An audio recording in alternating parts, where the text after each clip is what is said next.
Okay, my friends, I'm so sorry that I lost those first Tarotscopes. That's a bummer. Hopefully they reached you in some other realm.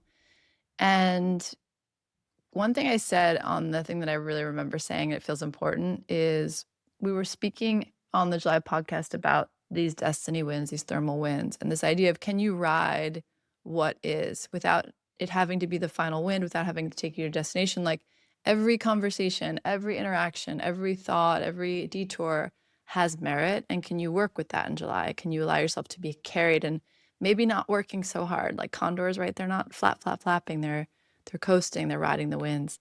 And I was talking to Nina about that yesterday morning, and she told me something really interesting about baby eagles. And lots of animals have ways home, have ways to find their way back to the nest or back to their birthplace. But she said for baby eagles in particular, when they're in alignment, when they're moving on the right course, it's calm, it's quiet. And when they go off course, there's this buzzing, this dissonance, this kind of discomfort, this static in the air. I offer you that for the month of July. It should be easy. It should be at least calm and quiet. Doesn't mean you're not working hard, but there should be a lack of static and definitely a lack of dissonance. And that's how you know it's alignment. If you're working it or it feels uncomfortable, but you're trying to lean into it, maybe don't. Like, maybe don't. Maybe you have to, but maybe allow yourself to navigate via ease and via alignment versus navigating via friction. Just something to think about. Okay, Cancer. And I pulled from the Wandering Star Tarot and from Kim Krantz's Wild Unknown Archetype deck. Okay, so we have Queen of Pentacles and the Empty Room. So Cancer, this is telling me, and I remember in the reading I just did for you, there's so much abundance around you. You really are rich with resources right now. So rich with resources that you have plenty to share. And I think you had the 10 of Pentacles and now you have the Queen of Pentacles, which says to me, this is legacy.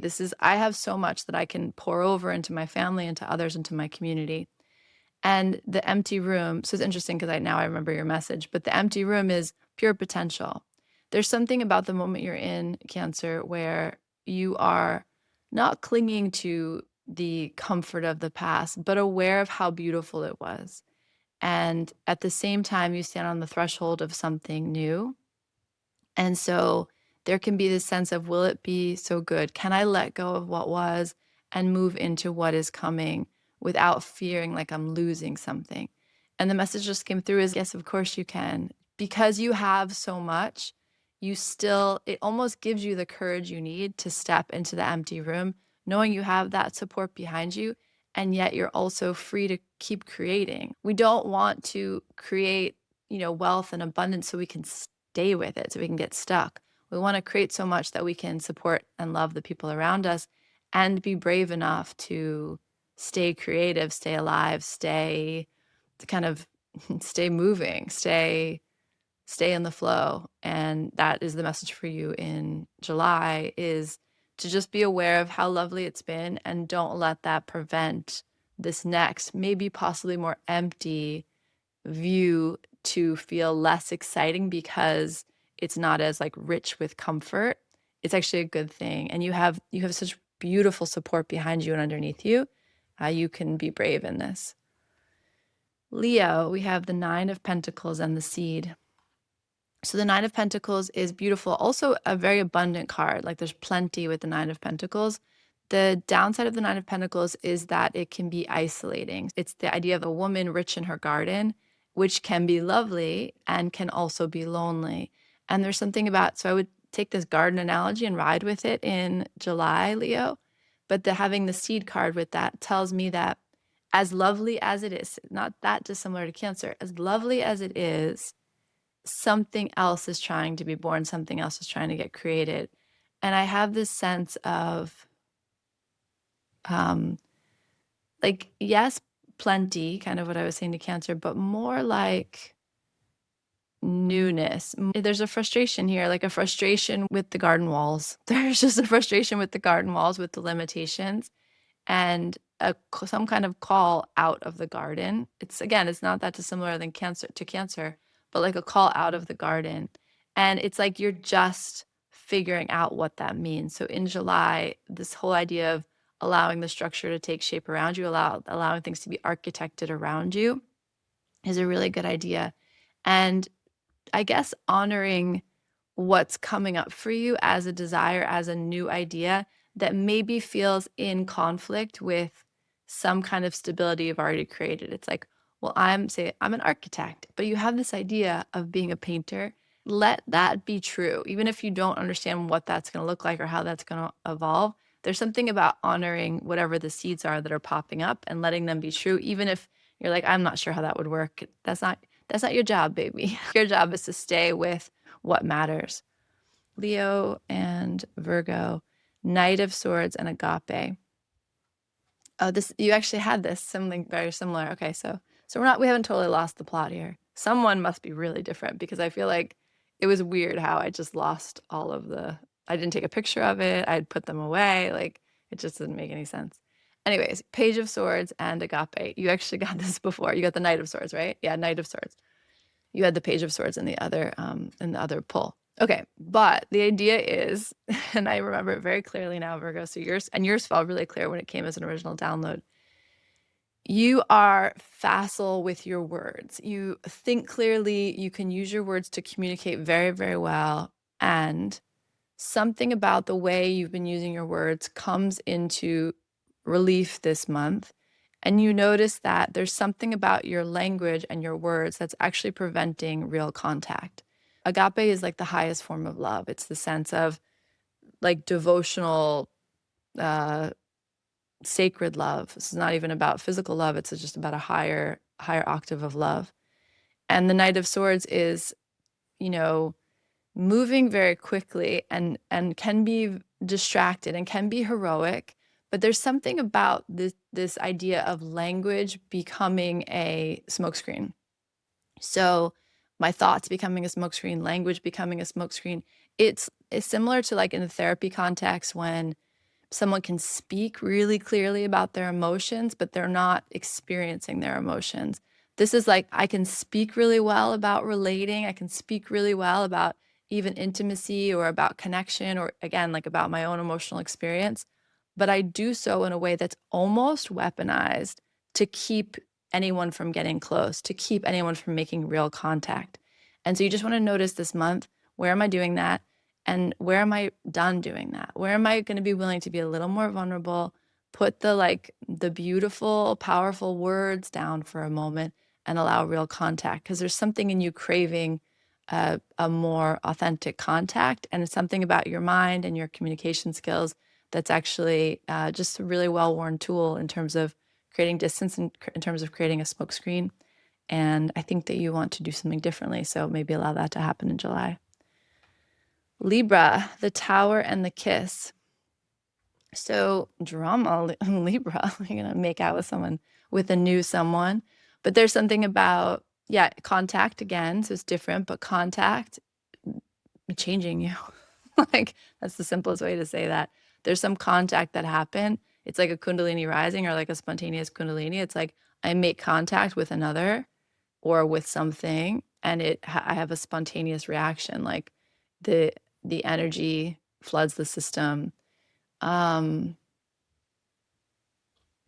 can be overwhelming. We're moving into an Ace of Wands week, so this could be here with you.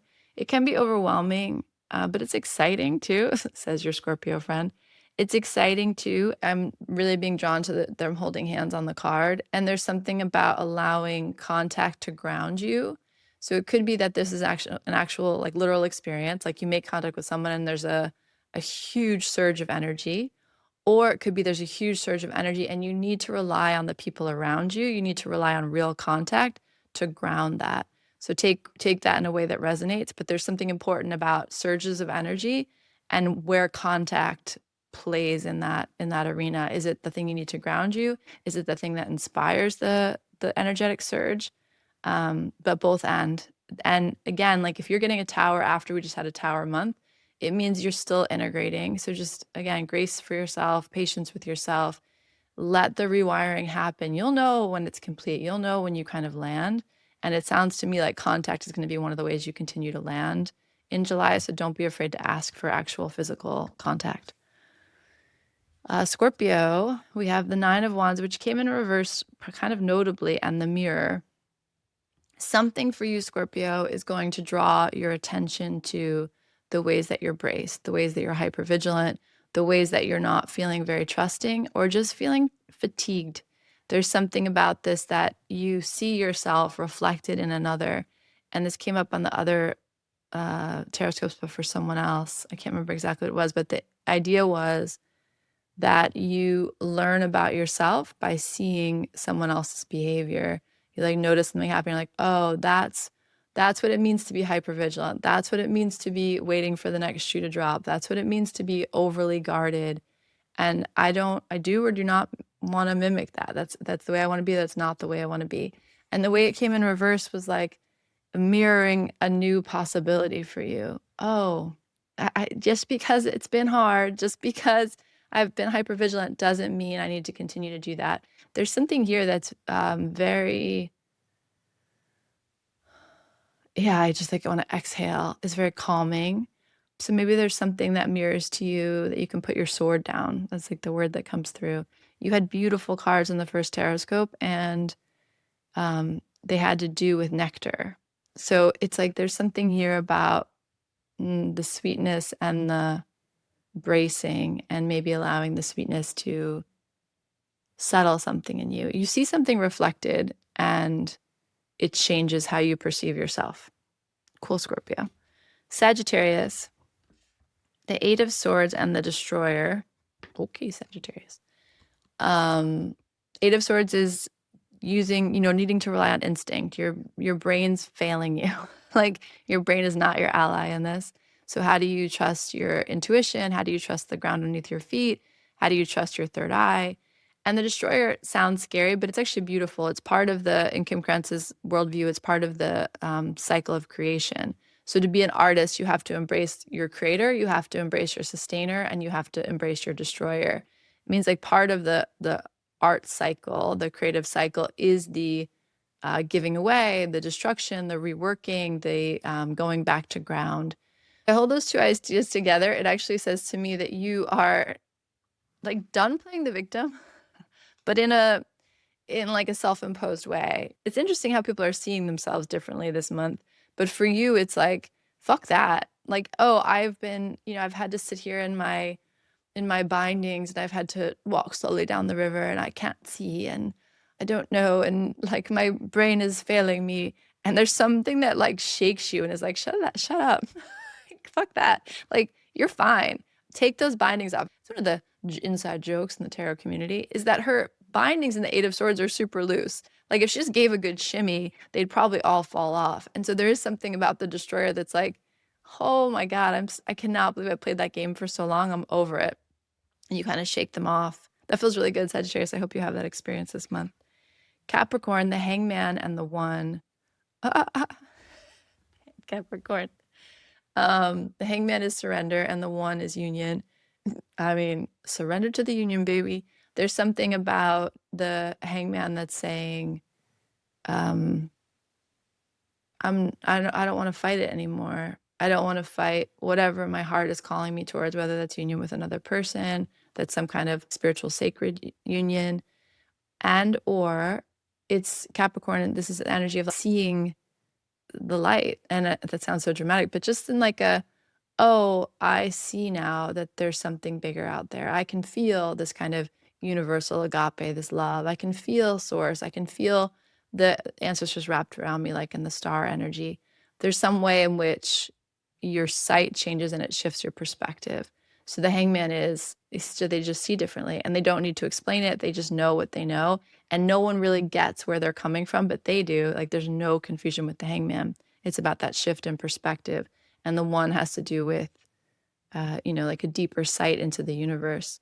And it has to do with union on the physical plane too. It can be an idea of, I know that's the one, and just patiently waiting. There's something here about seeing bigger than the circumstance and not being confused about that and not really getting knocked off course.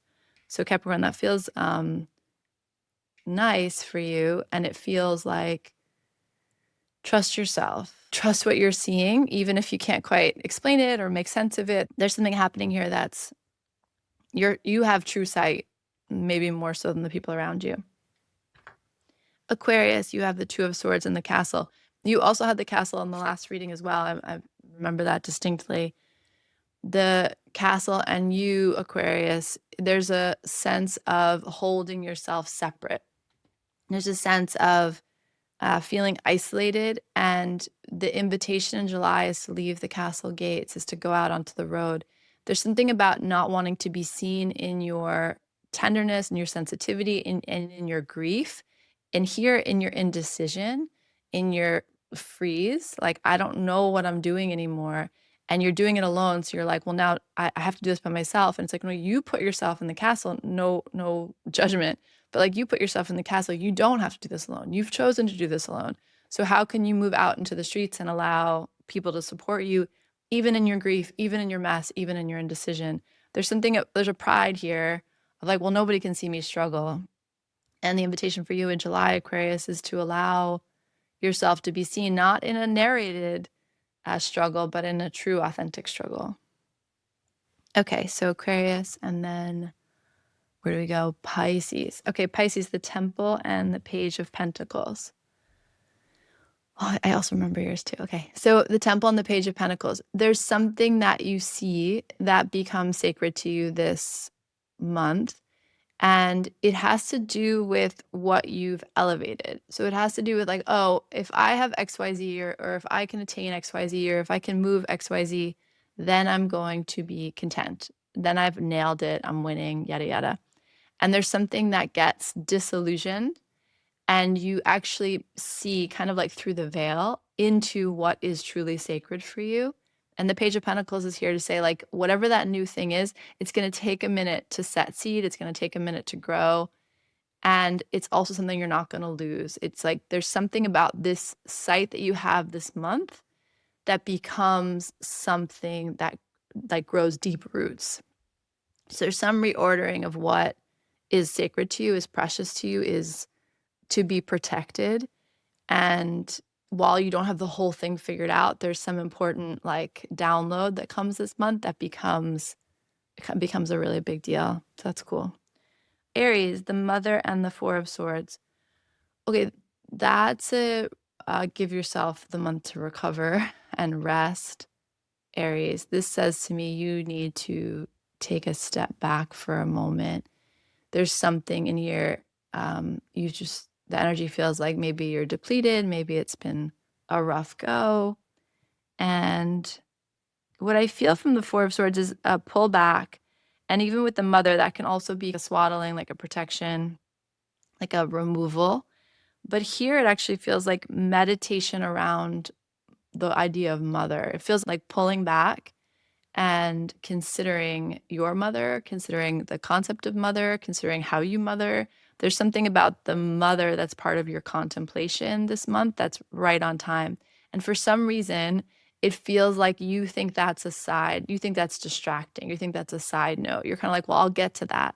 And for some reason, these cards are pulling my attention to say, that's actually a central process for July. That's not worthless. That's not a side quest. This is really important. So there's something about pulling back and meditating, visualizing, exploring something around the archetype or the actual mother, and something wants to get healed there. Something wants to be recovered there, actually. So maybe even restored.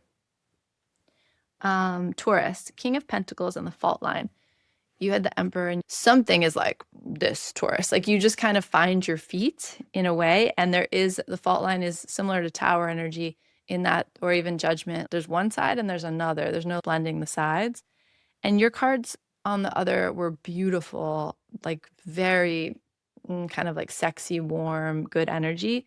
So even though the fault line has a little bit of a scary energy because there's a crack in the earth, for you with the Emperor and the King of Pentacles, it's like you have earth magic. So you're not afraid of the earth eroding or cracking or changing. And instead it feels like a before and after. It feels like July is an important like bookend and an important ending. And when I did the cards the first time, I used oh no, I told you guys this already. The 3 different tarot decks all having the world and the Anima Mundi for the herbal deck said to me, like, this is a time of completion and new beginnings. This is like a line break. And this says to me for you in particular, Taurus is a line break. And it has to do with your, it's interesting because it has to do with your sense of sovereignty and power and kind of like dexterity in the material world. That's really cool. And then Gemini, Page of Swords and the Stone. So Page of Swords and the Stone. This, my first instinct around this is, well, the sword and the stone comes up, but it almost like when you see someone bang metal against stone and it sparks, there's something about 2 incompatible materials creating some friction. It doesn't necessarily feel like bad friction. It feels like sparky friction. But there's something about these 2 incompatible materials. And I think of the phrase, drawing water from a stone, or something like that. What I feel is like you're trying to get to something kind of almost violently, and it feels like it's stuck in my throat. Like whatever this stone is, it feels like it's kind of stuck here. And it's like maybe you keep working it. And that's actually not the medicine. The medicine is to just kind of let it pass. Is that right? Actually, okay, or the medicine is to speak, is to just keep trying to communicate. There's some like, and you don't have a blockage, it's not real, like everyone's fine. But there is something about a little bit of a knot in the throat. It's not what Virgo went through, but is going through, but it's similar. There's something about using these kind of very hard tools to address something that's actually quite soft. It feels like this knot in the throat is like grief or sadness. And there's a way in which you're tense around it, because to admit that it's vulnerable, to admit that it's grief or softness doesn't feel okay. It reminds me, I don't know why it's reminding me of this, but I'm seeing Kat from myofascial release, and we were talking about the jaw. I have some like tension in my jaw. And she was saying that the jaw won't hold pain. It doesn't show pain. So you can have so much tension in your jaw, but it takes a lot for there actually to be pain in your jaw. Where the pain will show up is in the back of your neck or on your shoulders, because you're tensing in your jaw, but the body doesn't allow you to process tension in the jaw as pain. Something like that. It's like there's some tension and it's not what you think it is. You think it's this thing that needs to be gone at with a metal sword or gone at with words or processed that way, but it's actually, it wants to be processed much more gently. That's interesting, Gemini. I hope that's helpful. Okay, there we did it. We did it, guys. Round 2. I will post this, and I hope it's helpful. And send me feedback. I love to know if it's working for you. If there's anything else you want to see me do differently with these, I'm always game for that conversation. And I just send you guys a lot of love in July. Always, but particularly in July. And lay low this weekend.